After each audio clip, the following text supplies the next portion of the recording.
guys, welcome back. Just a quick tip today. I'm out here working on the pool, setting up this new pool vac. Video to come on that soon.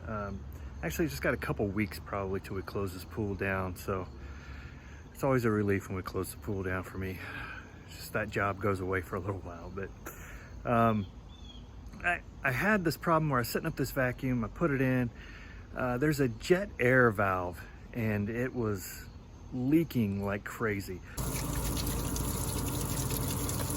Now, I know there's supposed to be a little black cap that goes on here, but mine is nowhere to be found for whatever reason. Long gone. It must have popped off when the valve gave and started leaking. And this valve is supposed to let air in to aerate the water. I don't know if you've ever had a hot tub. There's an aerator usually that lets air in and lets the bubbles float up to the top.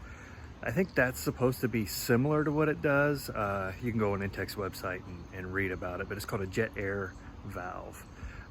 Anyway, that's leaking like crazy. So I had to do this temporary quick fix, and you know me, I love my redneck temporary quick fixes. So here it is. Hey guys, I think I saw earlier when I was setting up my vacuum that my jet air valve was leaking, and I'll be honest with you, I just do not like this jet air valve. It's just frustrating to no end. So I've got my temporary fix in place. I know there's supposed to be a cap on this. Cap is, I don't know, I think it got blown off when I put my vacuum on. So if you put your vacuum on and you have a cap on, then this starts leaking, you might want to check that and see. My temporary fix is I just ripped off some grocery bag and wrapped it around the end and twisted it back in. Now I got rid of the leak so I could finish running my vacuum, but that's something long-term I'm gonna have to figure out. I did some quick Googling, and I know that other people have had this issue, but not sure of a good solution yet other than buying a new cap, which is out of stock. All right, temporarily fixed until I can find that part, which is out of stock on the Intex website. I guess you could buy it on eBay for about, 10 times the cost, but I think I'll wait and see if I can do something temporary like this until that part comes back in stock.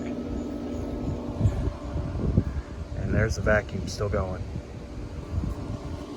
Well, hey guys, that's all we have for today. I'm gonna leave it like that and even swap that out as that plastic bag gives, just until those parts come back in stock and I can order those parts. But yeah, a little frustrating. But and then again, that valve did last over about 3 seasons, so I think we're good.